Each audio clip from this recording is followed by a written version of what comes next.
Nolan Cassidy stood at the edge of something totally wild. He just bought a huge 100-acre ranch for only $1.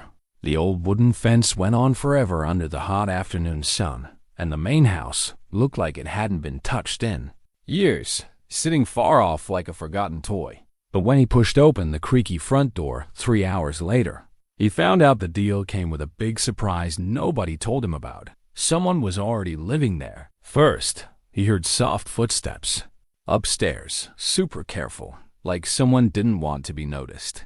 Nolan froze, still holding the shiny door handle. The house was supposed to be empty. That's what Boone Carter promised when they shook hands at the land office. Nobody's been there for years, Carter had said, looking away. It's all yours. But there she was.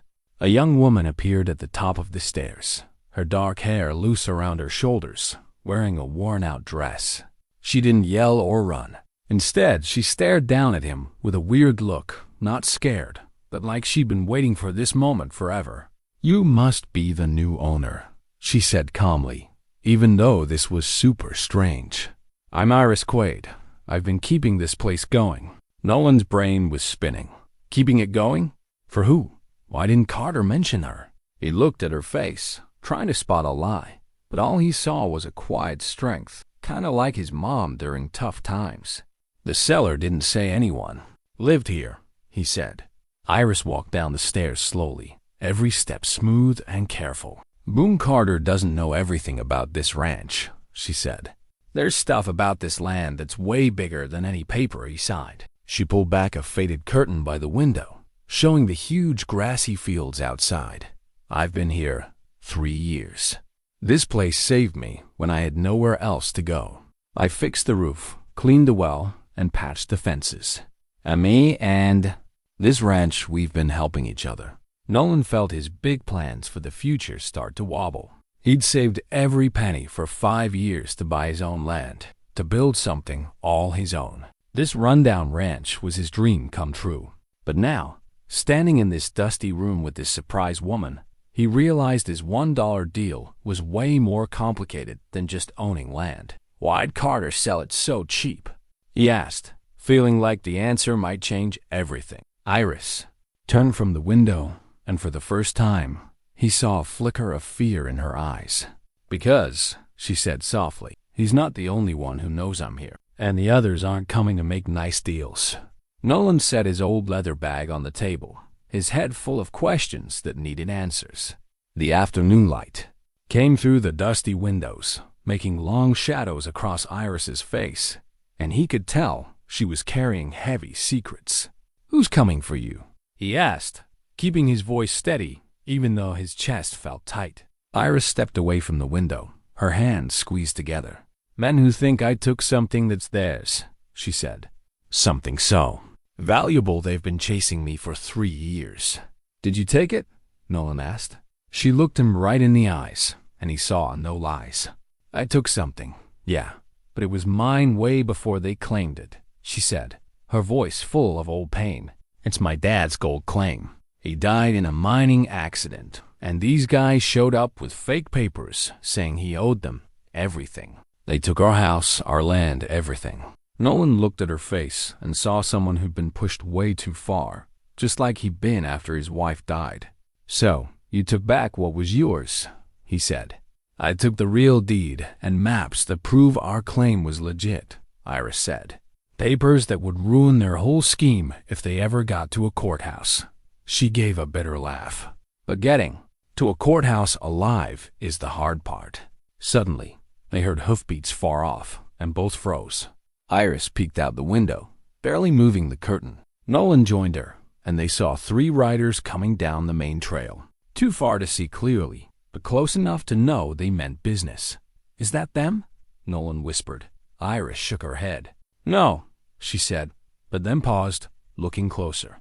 "That's weird. Those horses are moving too fast for just passing through, but too slow for a rush. Like they're looking for something." Nolan's stomach tightened. He'd bought this ranch to get away from problems, to live a simple life. But watching those riders get closer, he knew his $1 deal had pulled him into something dangerous. "I should leave," Iris said suddenly, turning from the window. I've already brought too much trouble here. You don't deserve to get mixed up in my mess. Where would you go? Nolan asked, not sure why he cared. 3 hours ago.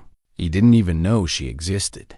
She paused, and in that moment, he saw she had nowhere left to run. The riders were getting closer, and they looked threatening, even if their reason wasn't clear. How long before the really bad guys find you here? He asked.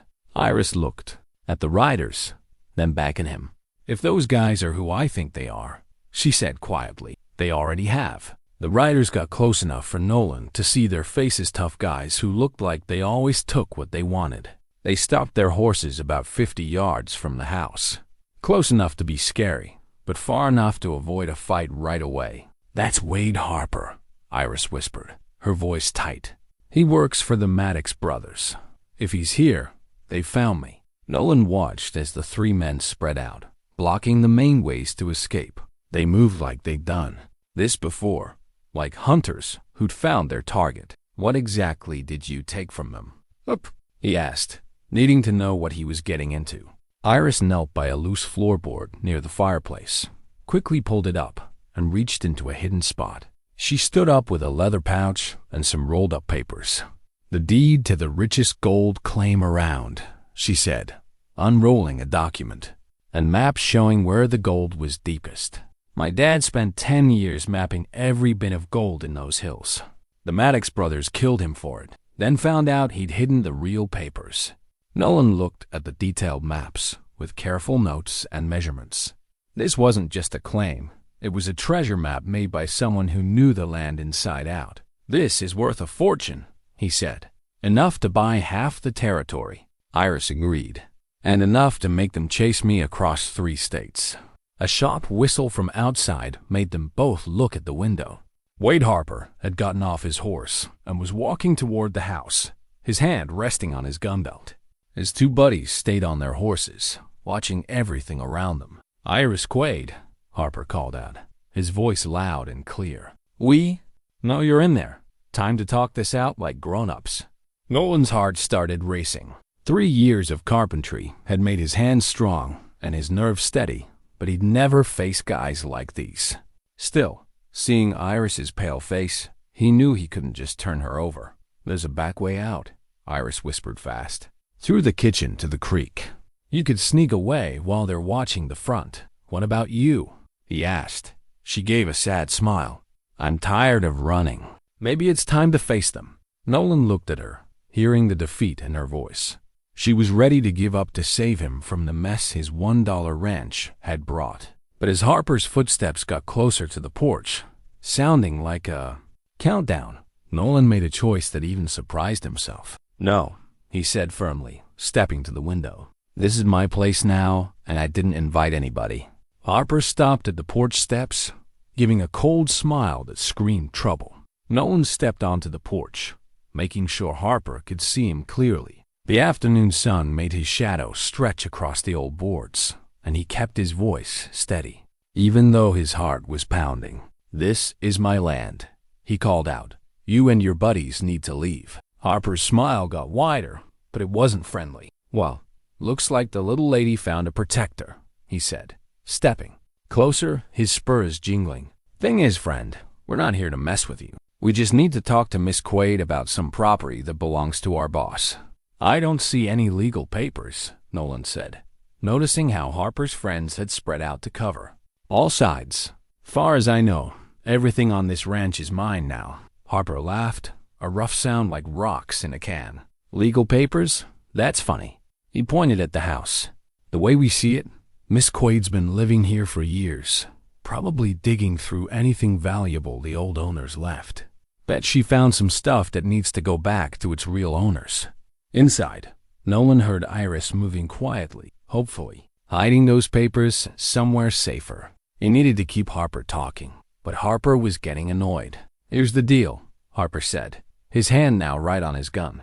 Call her out here so we can talk like reasonable people. No need for anyone to get hurt over a mix-up.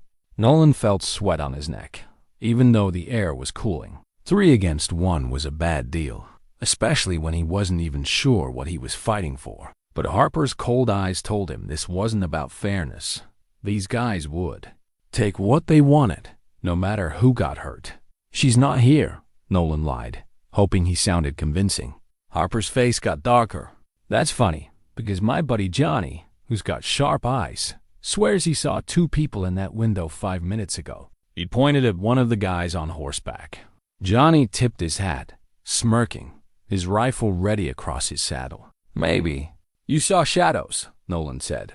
Old houses mess with the light. Maybe, Harper said, but his tone said he didn't believe it. Or maybe you're protecting someone who's cost my boss a lot of money. That kind of loyalty makes me wonder if you're in on it too. The threat was clear. Harper was saying Nolan could walk away by giving up Iris or face trouble for standing by her. Behind him, Nolan heard a soft creak of floorboards. Iris was still moving inside, and Harper's sharp-eyed friend would hear any noise. Time's running out, Harper said, pulling out a pocket watch and checking it dramatically. I don't like it when people lie to me. The silence stretched like a tight rope. Nolan could feel Harper watching him, looking for any sign of weakness. The house was now super quiet, too quiet. Either Iris had found a great hiding spot, or she was planning something risky. You know what? Harper said, snapping his watch shut. I think you bought this place knowing exactly what you'd find. Maybe Miss Quaid promised you a cut of what she stole if you helped her hide. You're wrong, Nolan said, though the idea sounded believable. I bought this ranch fair and square this morning. First time I've been here. Harper glanced at his buddies, something unspoken passing between them. Johnny shifted in his saddle, his hand moving toward his rifle. Here's what's gonna happen, Harper said, sounding like a guy used to getting his way. You step aside, and we search the house. When we find what we want, we leave. Fight us, and you'll be buried on your own land before sunset. Nolan's mouth went dry, but he didn't move. And if I say no? Harper's smile got colder. We'll search anyway, and you won't be around to care about the mess. The front door creaked open behind Nolan, and his heart stopped. Iris stepped onto the porch, her chin up, even though her eyes showed fear. She'd changed into riding clothes and had a small bag over her shoulder. Enough, she said firmly. This guy's got nothing to do with our business, Harper. Let's settle this just between us. Harper looked pleased, like a hunter who'd finally caught his target. That's the smart way. Come down here, Miss Quaid, and we'll talk terms. The terms are simple, Iris said, staying close to Nolan. You let him go, and I'll come with you. No fighting, no threats. Just me for his safety. Nolan turned to her. You don't have to do this. Yes, I do, she said softly. You've already done more than anyone should. Harper clapped once, the sound sharp. See how easy that was. Now, about those papers you took. What papers? Iris asked, her voice steady. The ones that prove our boss's legit claim to the Quaid mine, Harper said calmly. The papers your dad hid before his accident. My dad died in a cave-in caused by your boss's bad mining, Iris snapped. There were no papers to hide. Harper's polite act started to crack. Don't mess with me, girl. We know you've got them, and they're here. The only question is if we have to tear this place apart to find them. Iris stared at him, but Nolan saw her hands shake a little. Those papers were her only power, and she was about to lose them. Then they heard more hoofbeats coming fast from the east. Harper turned toward the sound, his hand on his gun. The new riders were far off, but coming hard, kicking up dust like a brown cloud. Johnny, Harper barked at his sharp-eyed buddy. How many? Johnny squinted, shading his eyes. 4 or 5 riders. Can't tell who, but they're riding. Fast. Harper's jaw tightened. Could be trouble.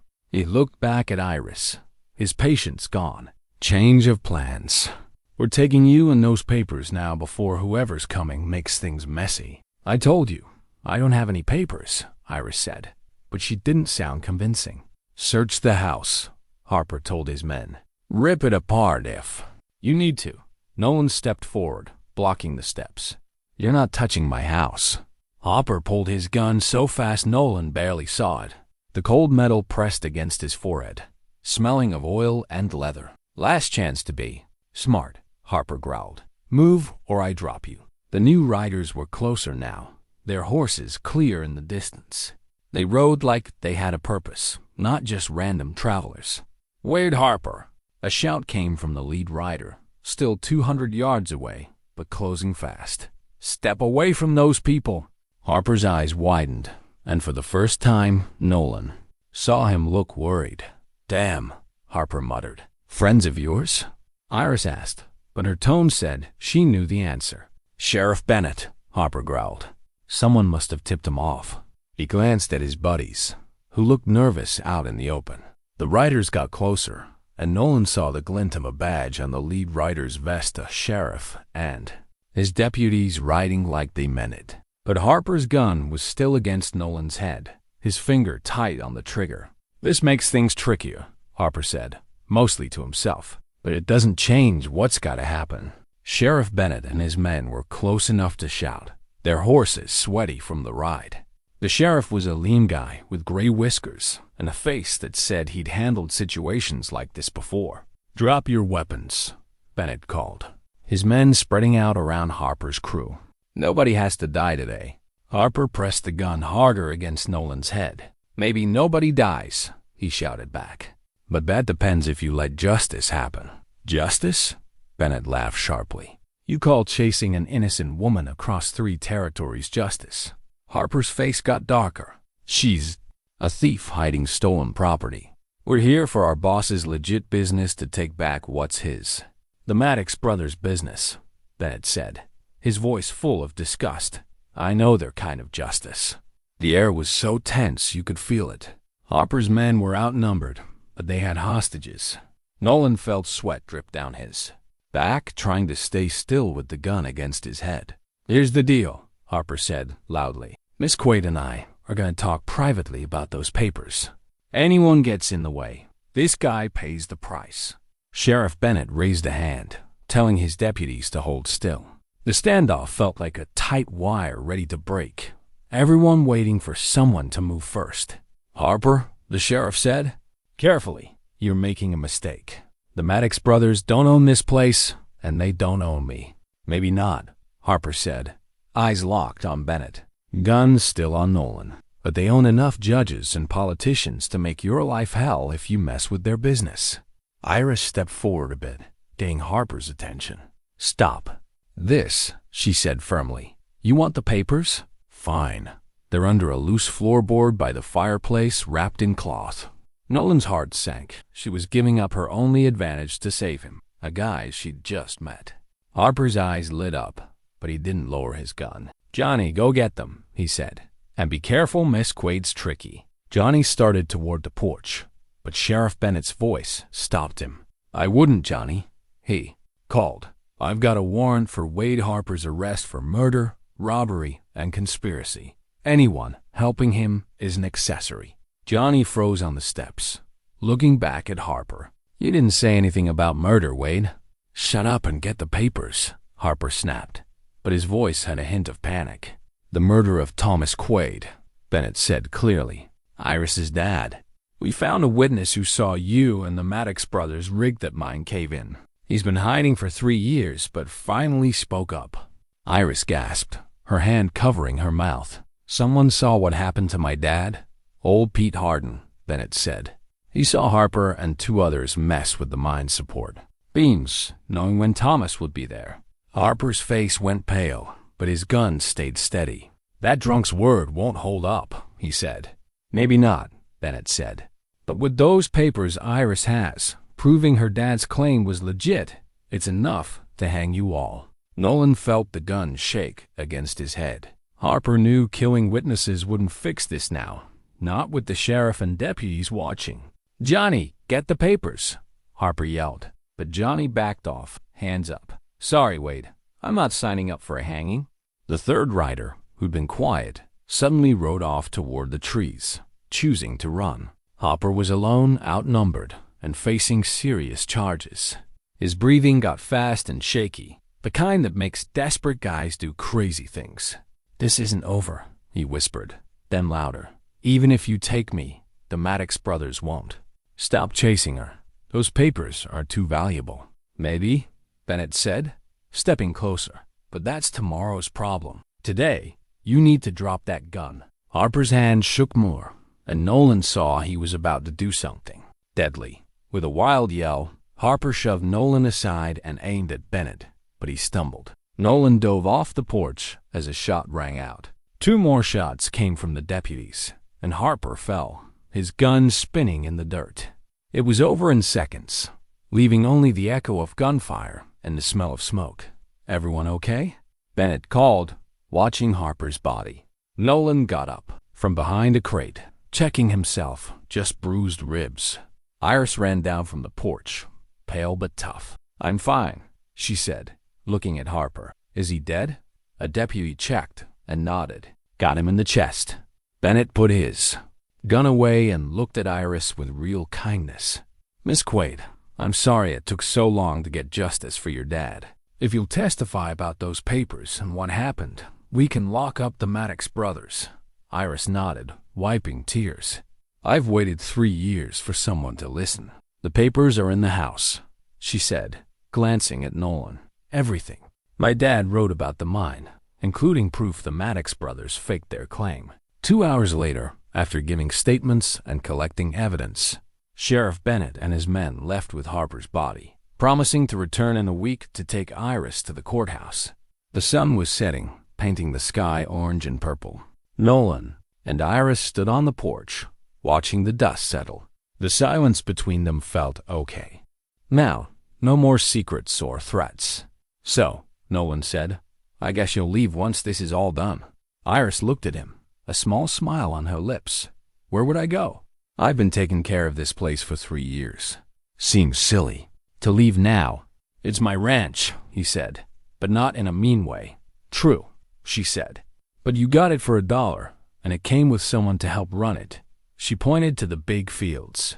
"This place is big enough for 2 people who don't mind hard work." Nolan thought about the lonely years he'd spent saving for this land, dreaming of building something lasting, all by himself. But standing here with Iris, watching the sky darken, he realized some things are better built together. "Partners?" he asked, holding out his hand. "Partners," she said, shaking it firmly.